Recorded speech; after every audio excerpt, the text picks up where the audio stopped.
अस्सलामुअलैकुम, voice of nation के साथ मैं हूं महक सोहेल। और कल एक बहुत बड़ा हादसा होने से रोक लिया गया। जी हां, मैं बात कर रही हूं कल के वाकये की। कल लेडी जेटी के पुल पर एक मां अपने 3 बच्चों समेत जो है वो समंदर में कूद गई। इसके पीछे रीजन क्या था, क्या वजह थी, क्या मजबूरी थी जो उसने इतना बड़ा कदम उठाया, बात करेंगे हम इस पे अपने आज के सीनियर सहाफी समर अब्बास से। जी सर, अस्सलाम वालेकुम। मुझे बताइएगा, इतना बड़ा जो है वो सानेहा हो जाता, 3 बच्चे, छोटे बच्चे, गोद के बच्चे, क्या वजह बनी इस हादसे की?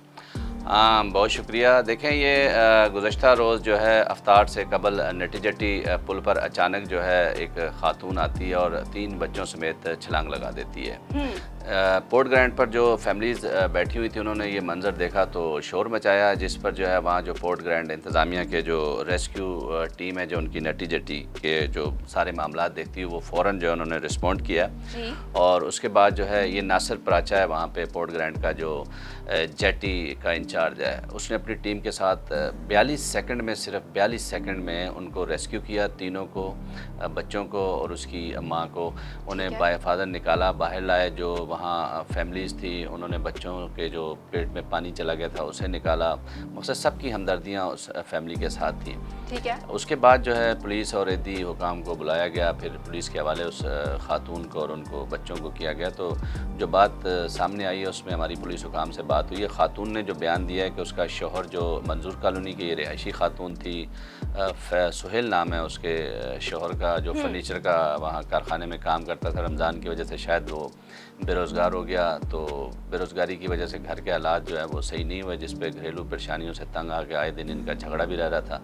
और ये खातून ने फिर ये इंतहाई इक़दाम उठाया। ताहम अल्लाह ने करम किया कि रेस्क्यू टीम ने जो बर वक्त एक्शन किया और इन चारों जो थे इनको बचा लिया। 3 बच्चे थे इनके।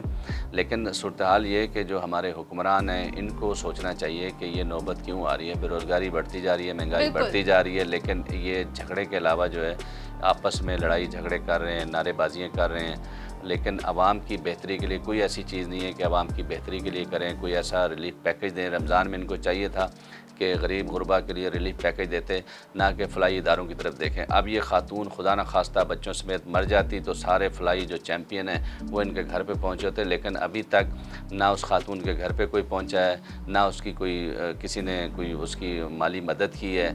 ये सूरत ऐसे चलती है। ये हर दूसरे घर में, आप अगर अड़ोस पड़ोस में भी देखेंगे तो सफ़ेद पोश लोग बहुत परेशान हैं।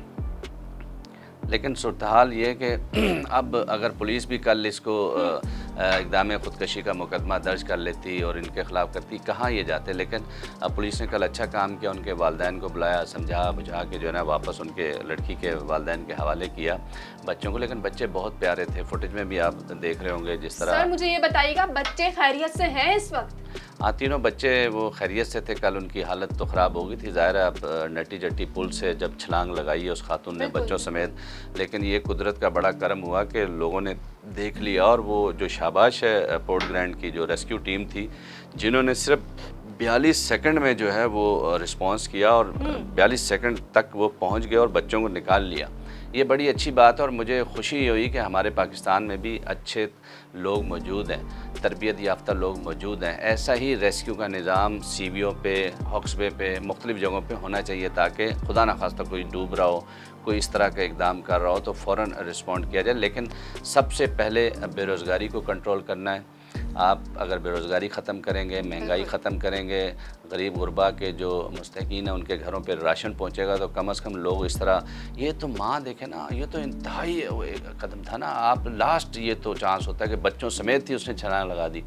लेकिन बड़ा मैं तो शुक्र अदा करता हूँ अल्लाह ताला के कि अल्लाह ने बड़ा करम किया और वो फैमिली महफूज रही। और शाबाश है उन पर भी जिन्होंने उस वक़्त देखा, शोर मचाया और जिन्होंने रिस्पॉन्स किया। ये बिल्कुल वो शाबाश के हकदार हैं। सर अब राशन की बात कर रहे हैं, चले राशन की बात तो हमने कल ही, रमज़ान में राशन बढ़ गए, राशन हो गए, घर घर में राशन चला गया। सर राशन पे ज़िंदगी कब तक गुजारी जा सकती है? जॉब्स क्यों नहीं प्रोवाइड की जा रही?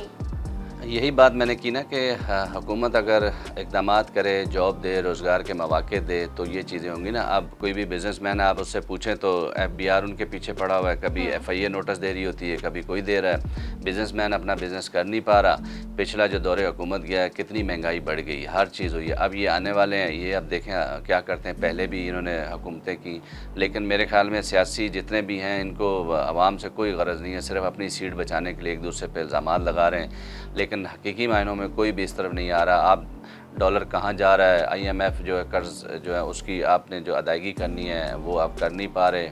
आप दूसरे जो पड़ोसी ममालिक हैं आप उनसे मदद मांग रहे हैं। कभी सऊदी अरब आपकी मदद कर रहा है, कभी UAE आपकी मदद कर रहा है, कभी कोई कंट्री, कभी आपकी अमेरिका मदद कर रहा है। फिर आप देखें, आप ख़ित्ते की सूरत हाल देखें, ख़ित्ते की सूरत हाल भी बुरी होती जा रही है। अफ़गानिस्तान की सूरत हाल, ईरान की, ये तमाम चीज़ें देखें। आप जिस जगह मौजूद हैं, ये आप अहम उस टाइम ख़ित्ते में आपकी हैसियत अहम है, तो आपको अपनी हैसियत के मुताबिक देखना चाहिए। लेकिन दुनिया को जहाँ आप कंट्रोल कर रहे हैं उसके साथ साथ आप अपने जो अवाम हैं इनके जो दुख दर्द है आप उनको भी देखें। आपके जो हमारे हुक्मरान, जो नाम नहाद हुक्मरान, इनको चाहिए कि अवाम की बेहतरी के लिए पैकेज करें।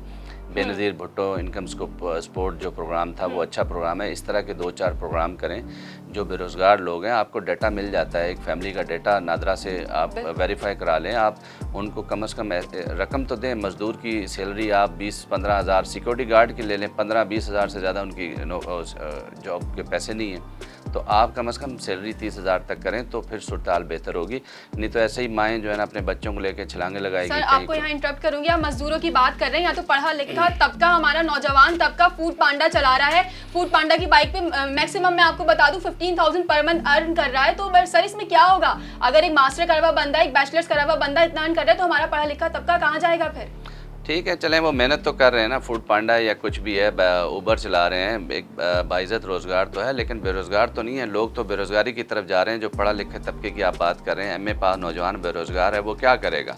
स्ट्रीट क्राइम बढ़ता जा रहा है, आप देखें हालात किस तरफ जा रहे हैं। तो लुब्बे लबाब यही है कि हुकूमत को चाहिए कि बेरोज़गारी और महंगाई को कंट्रोल करे तो चीज़ें आहिस्ता आहिस्ता सीधी होनी शुरू हो जाए। ठीक है सर, बहुत शुक्रिया। तो हमारे साथ स्टूडियो में मौजूद थे सीनियर जर्नलिस्ट समर अब्बास साहब। तो इसी के साथ अपनी होस्ट महक सुहेल को दीजिए इजाजत। देखते रहिए वॉइस ऑफ नेशन। अल्लाह निगहबान। वॉइस ऑफ नेशन की वीडियोस देखने के लिए हमारा चैनल सब्सक्राइब कीजिए और बेल के आइकॉन पर क्लिक कीजिए ताकि आप हमारी तमाम आने वाली वीडियो से बाखबर रह सकें।